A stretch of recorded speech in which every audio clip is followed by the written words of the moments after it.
Welcome to MA's first podcast. We got our first person that I'm interviewing, and he goes by Shamis Alshamsi.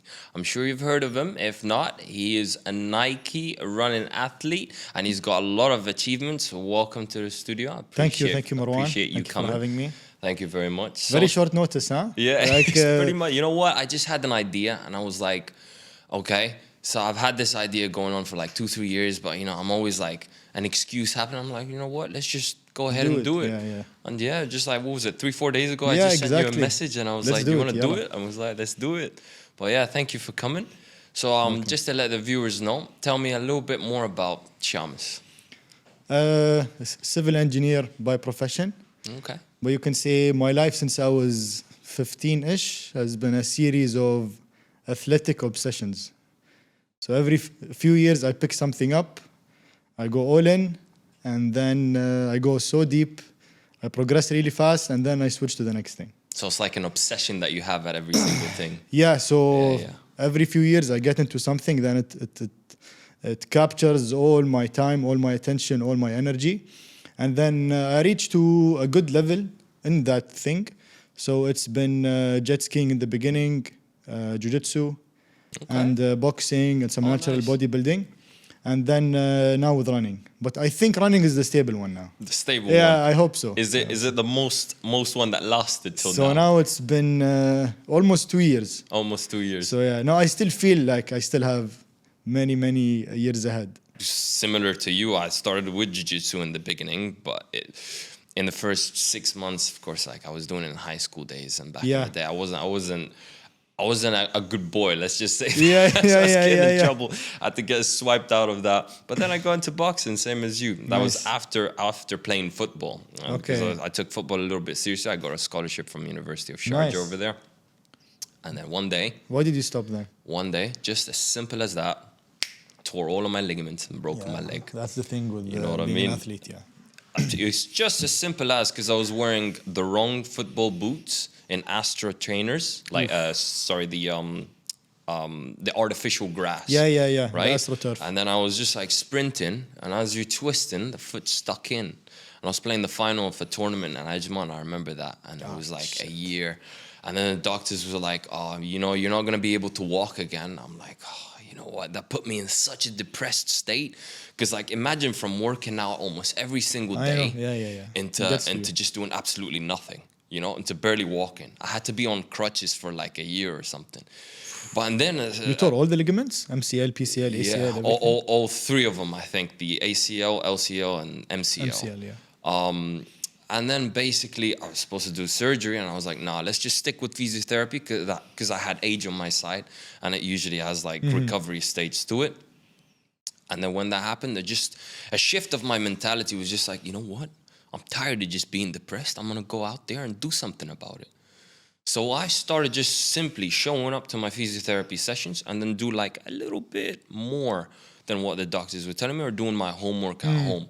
And that's one thing I'm gonna dig into later when we talk about a bit more and how we get competitive, because at the end of the day, it's just that 1% that makes you better. I call it the X factor. The X factor. Yeah, the X factor. So not to jump into topics, but it got my attention.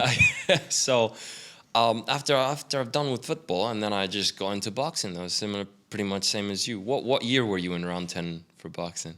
I think it was around 15 okay. or 16, something like that. Just a year or two behind when I started. The final days of uni.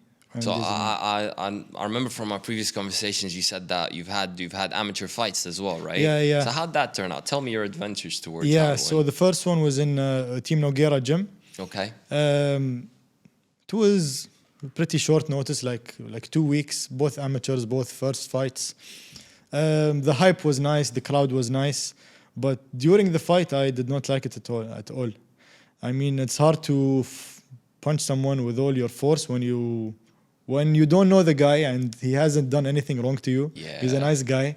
You just can't. Yeah. And then after the fight, I felt bad. I really felt bad. Yeah. Like I went. That's usually how the cycle goes. I went. I apologized, and I was like, "What am I doing? Like, why am I beating up this guy?" And then I don't know why I did another one, like just to be sure, just to be sure. And it was in round 10. Okay. One of these amateur fights that they do. And then same thing, exactly. And then after it, I was like, no, I'm not gonna continue with this. It's a really interesting topic in like combat sports because I started also with boxing, and then because I was a footballer, I always felt like something was missing. Yeah. So I like kicking, So I just got into Muay Thai and kickboxing from that. So I got like 2 amateur boxing as well, and then 3 amateurs in Muay Thai. I've done 2 of them in UK. Nice. But it's that mentality, like you said, right?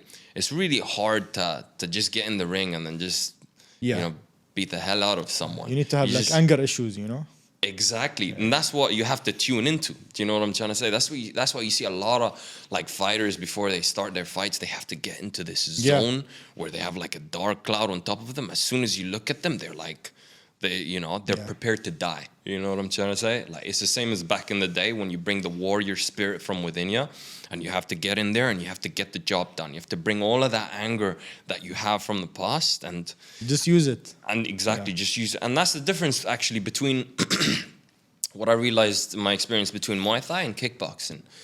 Kickboxing and boxing, I feel like it falls under the same category of angry people wanting to knock the other person's out or take his head off. Muay Thai is more technical. More technical and more fun. You see a lot of Thais when they're doing the Muay Thai, they have fun. They're like, at every kick, and they smile and they laugh about it.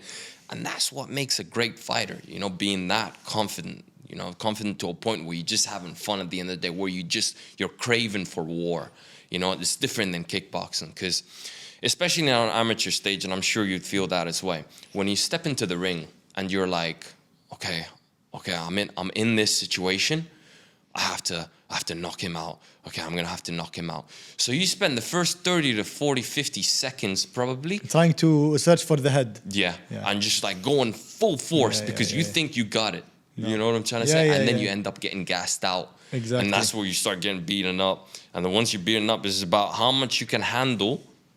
Otherwise, you just fall down. Exactly. You know what I'm trying to say? Instead of being like a tactician with it. Exactly. So it's in Muay Thai, it's a little bit more technical. That's why you have 5 rounds in Muay Thai, and usually in kickboxing. 3. Amateur, In amateurs, Amateur. But in professional Muay Thai, they got 5 rounds because it's always the first round they go for feel. For the range, for the feel. Even in kickboxing, some high-level elite athletes out there, they always start with the jab, same as boxing as well. You got 12 rounds in boxing. You have to be patient with it. Otherwise, you're just getting gassed out. Right, that's really interesting to know. Yeah. So what happened after boxing? I mean, did you get the wins? Yeah. Awesome. Of course you did. No, but they weren't the highlight, honestly. Okay. They weren't the highlight. And then what happened after boxing then? I was like traveling with my friends to the US, and then one of them used to run. And he was like, let's wake up in the morning and go run in New York, Central Park, nice views. I'm like, okay. It's lovely over there. And the weather was nice. So then we kept running, and he was like, look, you're fast. I don't know what you've been doing, but you run fast. So you've already been into running? No, I hated running. I only went to be like a good friend to him, whereas I would rather sleep. So when I went with him, he's like, you're running fast paces. Aren't you tired? I told him no. He's like, okay, like you have something there. And then as the trip went by, we kept running in Los Angeles and in so many places. And every time he would be like, no, you are good. Like, trust me, I've been running for a while and I'm telling you there's something there. When we get back home, you have to do something about it. And I thought he was exaggerating. So we came back home in a few weeks, and then I said, maybe he's right. Let me take this seriously now. And then this was after the bodybuilding thing, right after, like a few weeks. So I found a race, like a 10K, and I joined. And I had zero knowledge about running. It was just start line, and then you run as fast as you can until you die, and you hope to make it to the finish line. And that's what everyone thinks when they want to start being a runner. Yeah. They always think, all right, I'm going to go out there for a run, and I'm going to be doing 5Ks or 10Ks every day till I get that number down. That's probably the worst thing that you can do. That is the number one worst thing that you can do. The worst thing that you can do. See, this is a lot of aspects of training. I'm pretty sure that you're supposed to be only in like zone 1, 2, 3, which means like medium to easy effort 80% of the time. Yeah. And 20 to 10% has to be hard effort. And you can't be running almost every day on a day-to-day basis. You have to have like a rest day throughout the week or even 2 rest days throughout the week, depending on the volume of training. What's the point of that? So endurance training is about accumulating the most quality volume throughout the week. If all your training is high intensity, you won't get the volume because the intensity is too high. That means you have to recover a lot. But if it's polarized, a lot of low intensity, moderate, and some hard, then you can get a lot of quality volume. And as an endurance athlete, you should have like a balanced fitness profile. So, you know, when you play like a Tekken, you have players with agility 100, speed 100. It's the same thing with endurance. Okay. So one aspect, the biggest one is like your base endurance, and then your threshold systems, and then your VO2 and your strength. So it has to be that you train all of these and you try to elevate all of them depending on the time of season and your goals. But most people only focus on the VO2 phase, which is the going really hard, max heart rate, because that gives them the satisfaction of them doing a workout. If they're not exhausted at the end, then they feel that they haven't achieved anything. And actually, that's the hardest bit. Yeah. Not going all out in your trainings every single time, especially when you first start. You don't really know what to do. You don't know where to go. You don't know how to do it. So you're just thinking, all right, I'm going to go. And then, someone else comes in, say, for example, a coach that you've taken and tells you, all right, this is what you got to do. You got to be on a treadmill at zone 2 for an hour just to build your aerobic. You're going to hate him. And you're like, oh, no. Yeah. I think that's the worst thing that someone can tell me to do. Do you know what I mean? Because I'm like, I just get bored. You know what I mean? And nowadays, like outside in summer, there's no way in hell anybody's going to be running unless you want a heat stroke or something like that. So you're just in a treadmill, you've got a view, and you just got to do it. But that's what it is. It takes consistency and discipline to keep going, keep showing up. And that's kept building up. So you were saying you were going through your first 10 kilometers, and how did that turn out? Yeah, so it was one of these races they do in Maidan. It was a night race with many hills and bridges and so forth. Okay. And then I finished second, like I got 38 minutes, which I was very shocked 38. With. What's that, sub 4, isn't it? That's like 350 pace, something, 350 something. And it was like, okay, like not bad. And then I was like, no, not bad at all. Yeah, I would say that's great if you first start now. I mean, so that showed me like I had so much more to improve. And then a few weeks later, I was like, no, I have to be sure now. Let me do a half marathon. So I had I had no coach at this point. Oh, wow. I was just winging it, doing whatever I felt like. And then I did get second again in that half marathon. I think I got 1 hour 28.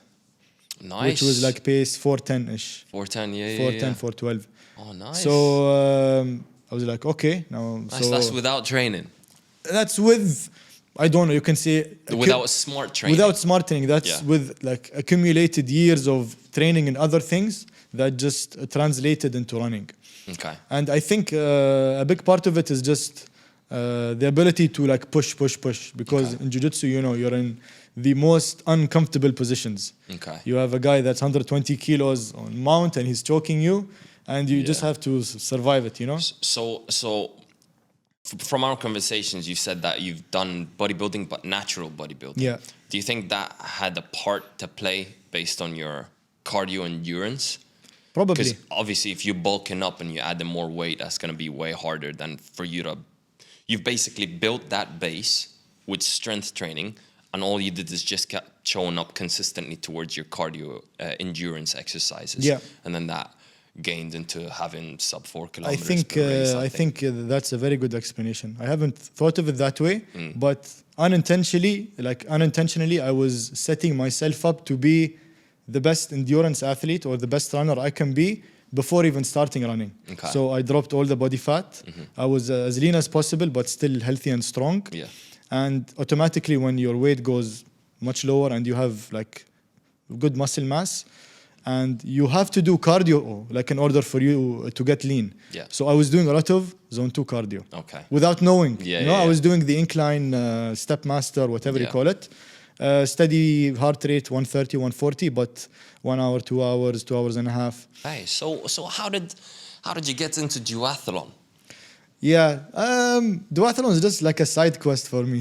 Okay. Yeah. Okay. So with running, so I did that race and then the half marathon, and then we had the NAS race Okay. that happens in Ramadan every year, Yeah. and it's like the biggest race for the locals. Yeah. Because there's the category for UAE nationals who are amateurs. Yeah. So you have the pros and the amateurs. So it's very attractive for every local who's at a competitive level and an amateur to go and see like what he can get. Okay. So I found a coach and I was like, we have 4 weeks. I want to get a 35-minute 10K. And he was like, okay, it's not impossible, but it's going to be really hard. That's right. We might risk injury because of the training we have to do. Stress, and then went good until a day before the competition. I had a very sudden like knee pain. Oh no. Yeah, it was very sudden and it was very sharp. I couldn't get out of bed. It was very hard. Oh no. And then I spoke to my physio, and my physio is very practical. So if I can do it, party poopers when they do that. They just super give you practical. straight. The physio center, Miffy Adland, book her. So very practical in terms of we understand the risks and we understand if we do this, what will be the negative consequences, how long will it take, and then the decision is with me. So lays down the facts and then it's up to you. So we did some tests. There was some pain, but manageable for me to finish a 10K. And then I would recover like 4 weeks after it either way. Okay. It was the last race of the season, and I worked so hard for it. So I was like, okay, I'll give it a shot. If the pain kicks in, okay. If it goes up to like an 8 out of 10, and I fall down Then on the my smartest face, way is and then I'll yeah, back away. Yeah, of course. But then we went to the race. Like I was in between. Will the pain be back? Yeah. Whatever. But as we it started, still messes up your mentality Yeah. of going out there and towards getting a number, because you always got that doubt in the back of your mind and you can't go 100%. But you know, it helped me. I'll tell you why. Because like when I arrived there were 250 people in my category only. So the total was around 3,000 people. And I was aiming like podium, like either podium or I don't go. That's high standards. You Yeah, set yourself, like isn't podium it? or I don't go. يعني خلاص, this is what I'm aiming for. Yeah. Which is not healthy, by the way. No, it's not. No. No, it's not. So the running injury, or what I thought it was, helped me because in the first couple of kilometers, I did not go all out. I was like feeling my knee out. So I went a bit conservative, Smart way to the do first it, yeah. 3-4 Ks. And then by the 5th kilometer and 6th, I was like, okay, there's no pain, let's go. And then I started passing most of them, and I finished second. Amazing. Well done. Yeah, I got well done for that. 36.20. Oh, nice. So not 35, but quite close to it. Yeah, no, still though. Yeah, Still, yeah. I mean, considering everything that was going on Yeah, through your mind. yeah. that And then really I was good. like, that's it. Running is gonna be my thing. And then how did you end up with a duathlon then? And another question is, sorry, with a bunch of questions, but why duathlon and why not triathlon? I don't know how to swim, man. You don't know how to swim? Listen, bro, we all got to start from somewhere, right? It's the same as me. I think last year and a half, I wouldn't say I couldn't swim at all, but I'd say I'd have a little bit, some of this going on. So just having a coach around 2 to 3 times a week, consistently showing up, obviously, and then just like that, I just finished an Ironman, full distance, half distance, just about competing. I feel like I want to have a feel around it a little bit first before taking it a little bit too seriously. You know what I'm trying to say? This is something also I wanna talk about. People always like they get into the sport of running or triathlon and duathlon, and they think, no, I have to train so hard and so long and reach up to a certain level so I can compete. But the earlier you compete at your level, at your pace, at your effort level, it will just add to your experience. When you're fitter, you'll be able to perform better. Exactly. And it's like everything that we do nowadays, right? It's like we go and try different kind of sports and experiences throughout our lives. But all of that is knowledge that we'd have at the end of the day. Because like you're a runner, right? So as a runner, strength training is really important. Yeah. And you've had loads of benefit from, I'm sure, bodybuilding stage. Exactly. That you know how to basically target a specific muscle, your primary, secondary, blah, blah, blah, and all of that. So I think all of that is knowledge. At the end of the day, you take it, you make yourself better. You know what I'm trying to say? Everything that we do in life is just experiences and towards improving ourselves, right? In a physical and the mental aspect as well. But yeah, really interesting. Just to add, sorry to interrupt, That's right. it reminded me of something very interesting. Like one experience that you do might affect something else and like elevate the second experience without you even knowing. So one last question. How did you end up as a Nike running athlete? So after the NAS race, I approached Nike, and it turned out at that point of time they were looking for local Emirati athletes who run, who can have a small impact on the community, get the people out and about, and the puzzle pieces fit well. So That's the right way to do so. It wasn't like I was scouted or something or agents. I went and I approached them. Oh, good. Because you see, like the level of fitness over here in UAE with a lot of gyms opening up. But yes, you've got the gyms, but the knowledge of athletes is still, I agree, is still improving. I don't think they're at that level. I'm pretty sure around 5. I give it 5 years, maybe even 4 years until.